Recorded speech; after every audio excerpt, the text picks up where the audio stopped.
Over the last couple weeks, I've had several conversations with leaders who admitted something they probably wouldn't say publicly. I don't feel like I'm leading anymore.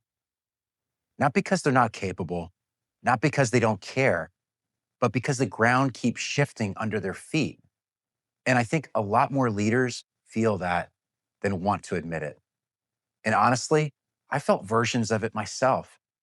As a Gen Xer, I understand why so many leaders feel this way because many of us learn to lead doesn't really exist anymore.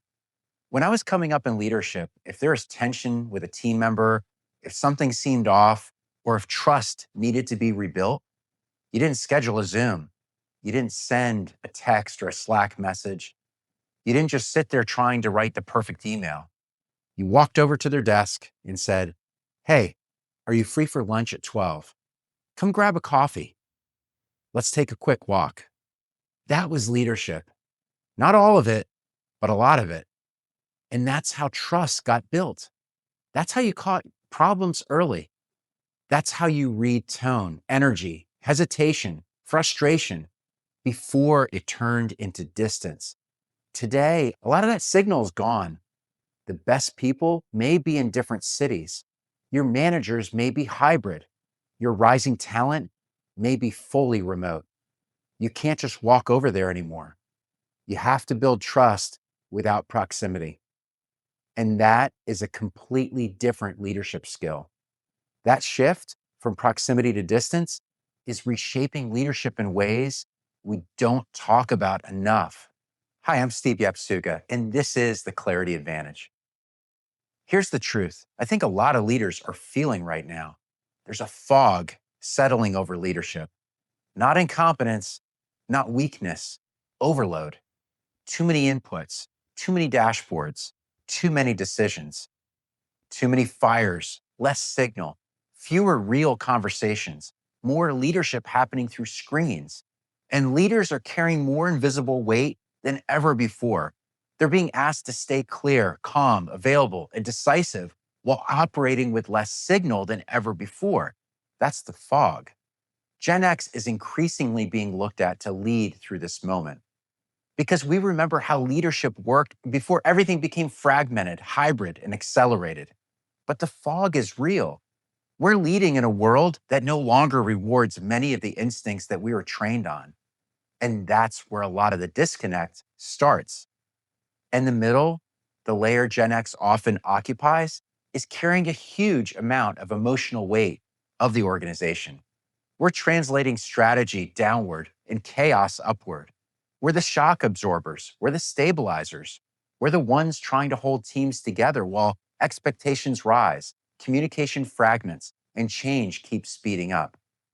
In a lot of companies, the same middle layer that used to coach and develop people is now too overloaded to mentor anybody well.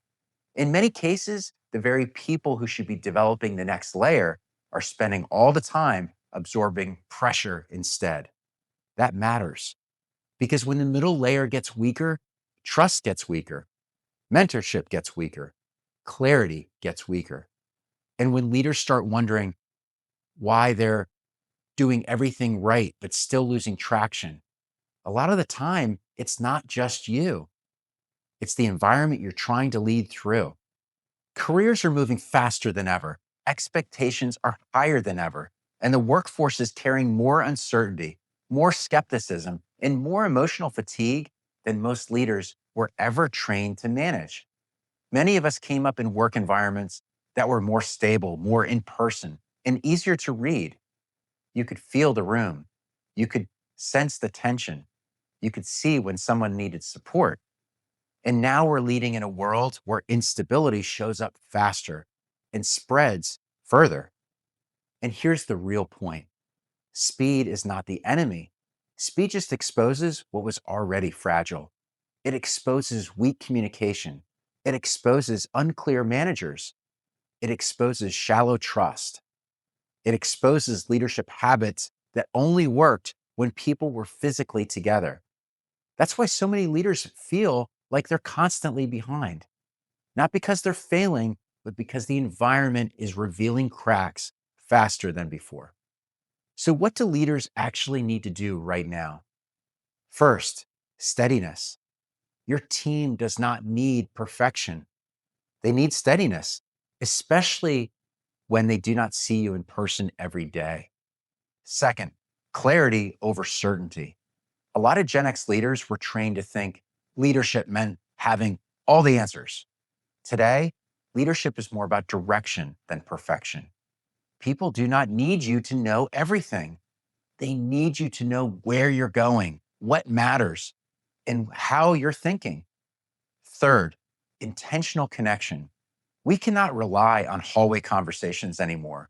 Connection has to be deliberate. A quick check in, a voice note, a 5-minute call, a direct conversation instead of another long message thread. Trust used to be built on proximity. Now it's built through intentionality. And I think that may be one of the most important leadership shifts of this era. Gen X is being pulled forward, not because we're the loudest, not because we're the biggest generation, but because we're the bridge. We remember what leadership felt like when it was more human, more present, and easier to read. And now we have to rebuild that in a world where presence is optional. That's the assignment. Leadership is not disappearing, it's evolving.